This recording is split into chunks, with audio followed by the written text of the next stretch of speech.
The Energon universe has been not great recently. Let's put it that way. Um, I've not really engaged with the Energon universe in a really exciting and joyous way in years at this point. And yeah, it does feel weird that we are talking years for Energon, but ultimately we're up to issue 30 of the ongoing, which means it's been going on for at least a couple of years. And really after Daniel Warren Johnson's first six-issue miniseries, I felt that the quality has kind of slipped. Now, when we found out that Daniel Warren Johnson was leaving the book and ultimately Kirkman was going to be taking over, I was really excited because I've really been enjoying Void Rivals. Now, for context, I've not really kept up with G.I. Joe past the original Duke and Cobra Commander miniseries. I'm not a G.I. Joe guy. I'm really enjoying Void Rivals. As far as I'm concerned, it's been the most consistently good book in the Energon universe. That being said, I have been told by numerous people at TF Nation Manchester only recently that I really need to get on board with G.I. Joe. So I think that's probably my next port of call, is to get caught up on G.I. Joe. But Transformers, being that it's the thing that I love, is the thing that I've been reading. And yeah, it's just been, I think, a steady decline in quality, stuff that I've not enjoyed. Daniel Warren Johnson's run was about something. That is clear, but I don't feel like the execution really warranted itself for good storytelling. It felt far too rushed at the end.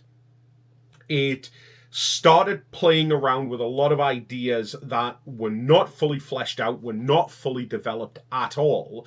And so at the end of the day, I left Daniel Warren Johnson's run feeling very deflated, but with high hopes because of the fact that Kirkman, who was writing Void Rivals, would be coming in to, I would hope, course correct the ship. Now, if you know anything about Kirkman, Robert Kirkman, you know he is a massive Transformers fan. I'd been saying for the longest time that Kirkman was the obvious choice to take over Transformers. But his first six issues weren't very good. Playing with a lot of concepts that I just inherently disliked. The idea that, spoiler alert, by the way, for Skybound Transformers, if you're not reading it, this is the point where you stop. Introducing the idea of RC Magnus, the idea that Magnus, I enjoy the idea of certain Transformers names being ranks, like they did with animated, but what we got in the first six issues of Kirkman's run was just kind of like this shifting along of all of these roles for seemingly no reason whatsoever. So RC is now a Magnus. All right, okay, cool. And more importantly, and this was kind of the big thing in issue 30, 29, 30? What was it? Yeah, 30. Issue 30, we finally get Elita Prime. Oh, God, no. First of all, the notion that you would turn Elita, who has proven herself to be, at best, a borderline psychotic, into the Prime because of the fact that she's just angry all of the time. So here's the thing, right? Her whole gimmick, her whole story is the idea that Optimus Prime has abandoned Cybertron at its darkest point, at the point where Cybertron itself is completely and utterly under the heel of the Decepticons. But do we see any of this? No, we don't. The only real thing that we have seen on Cybertron is this idea that at some point they bust in to save Ultra Magnus and a few of them got shot. That was literally it. we've been back to Cybertron a couple of times, but never to any great extent. We've not seen the Autobots really in any horror, which means that, Alita's complaints about Cybertron being doomed and all of that stuff just feels really hollow because we're being told it and not shown it. And so she comes to Earth and she beats her chest and she punches Optimus to the point where he just kind of like throws his hands up and goes, okay, fair enough then. Whatever. So, coming out of issue 30, I was almost tempted to just say, yeah, I'm kind of done. Like, I don't need to read this anymore. Something better change. But, given the fact that issue 31, which has just dropped today, was going to be the next chapter, the next story arc, I thought, okay, look, let's give it a go. What I was not prepared for was the idea that they were going to pick up a storyline which kicked off in issue 19 of Daniel Warren Johnson's run, and this idea of Megatron at some point in his past being put through a whole load of trials by the Quintessons, and seemingly being set up as a follower of somebody. There is an evil leader who is behind all of this. And the implication that Daniel Warren Johnson gave was that his gun mode, which looks terrible, by the way, because it's literally just a tank. I do wonder if that's a Hasbro mandate. He can't be a gun. Okay, but what if he can be a miniature tank with a handle? It looks dreadful. It really does. But anyway, that's besides the point.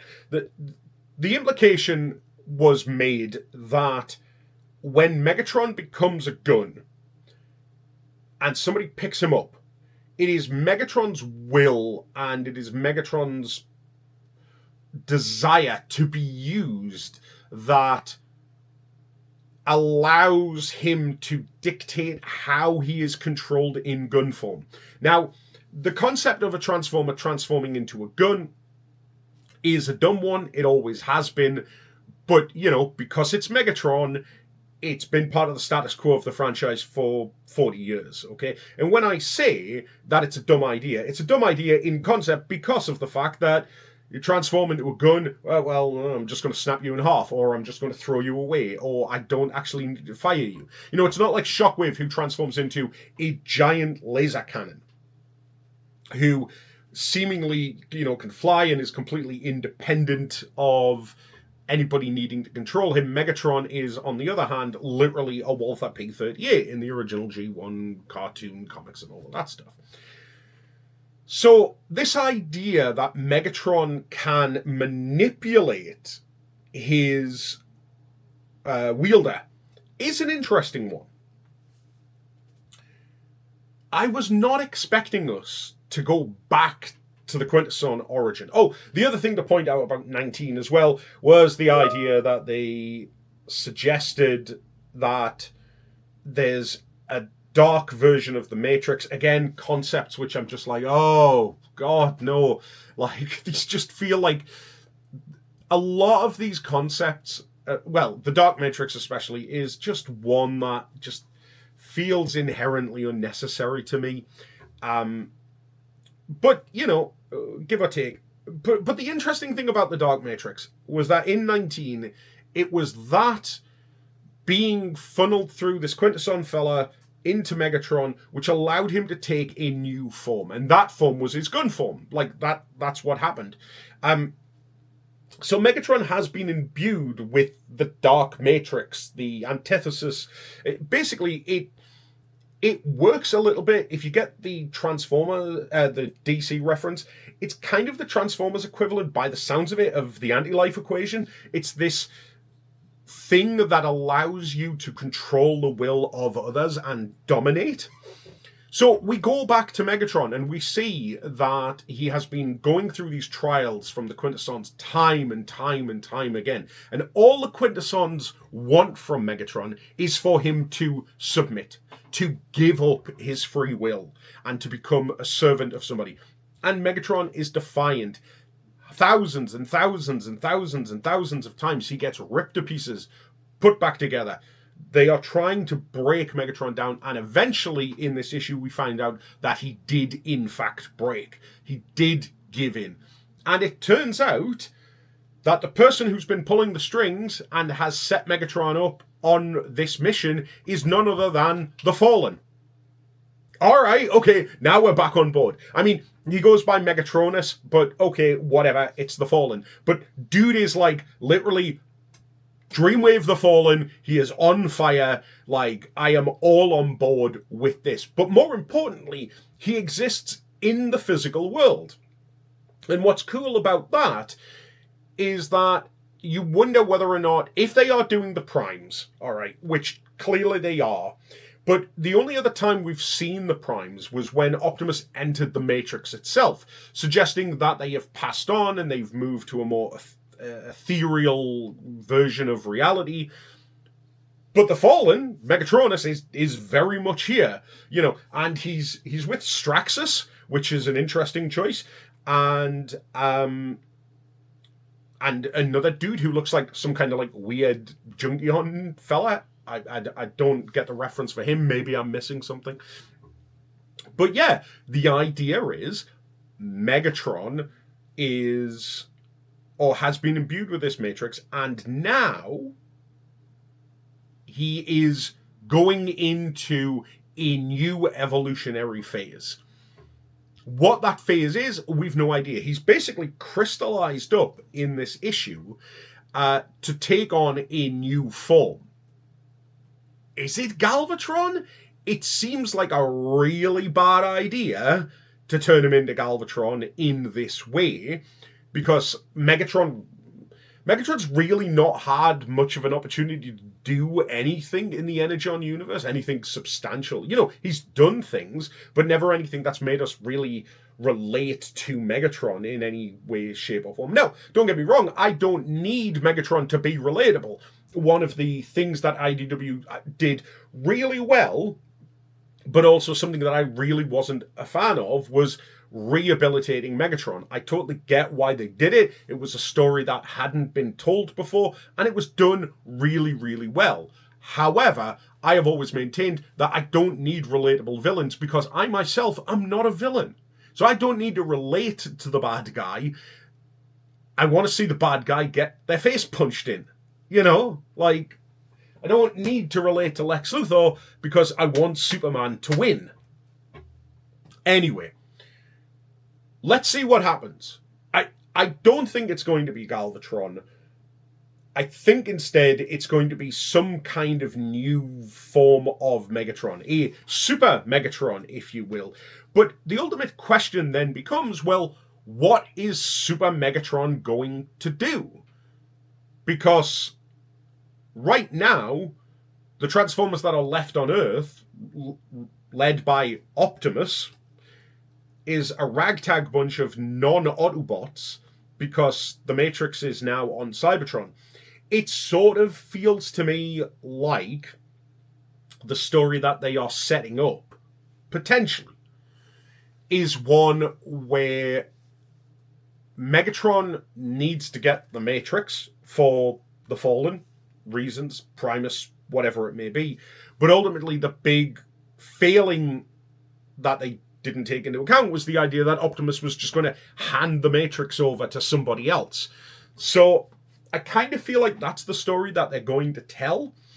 This idea of, oh, we almost got it. Okay, off to Cybertron now with Super Megatron. Hopefully, at some point, they'll murder Shredhead, but that's just me hoping. I don't know, but the interesting thing about issue 30, and as I'm sure you can tell by the 15-minute video that I am literally recording after having just read it, is that I kind of liked it. Like, I did. Now, it's got the Quintessons in it, it's got the Fallen in it, it's got Megatron just, you know, kicking a whole load of ass. All of these things are things that I approve of. So yeah, I don't think I'm giving up on Transformers Skybound just yet. And maybe I will give that G.I. Joe a go. But I don't know, what do you think? Are you reading Skybound? Are you keeping up with it? Are you wishing, like me, that Dreamwave would come back? Are you missing IDW? Are you reading G.I. Joe? Should I read G.I. Joe as somebody who gives zero craps about G.I. Joe? What I will say, however, and I will lead with this, is that I am really looking forward to Mask.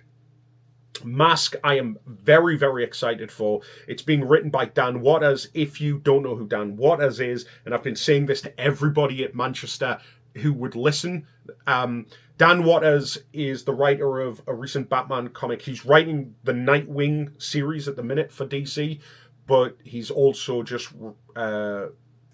written a Batman comic called Dark Patterns, which is just out in trade paperback as of like 2 weeks ago. So if you want to read it, go read it. It's literally one of the best Batman stories in decades. So he's a really formidable writer.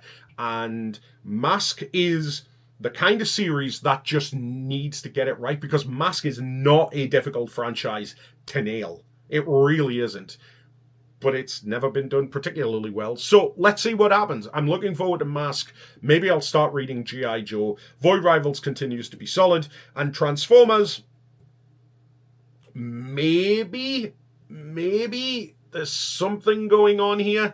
I don't know. What do you all think? Thanks very much for listening to me rant at you for just over 15 minutes. Good to see you. Take care of yourselves. Bye for now. And here's my doggy. Bye-bye.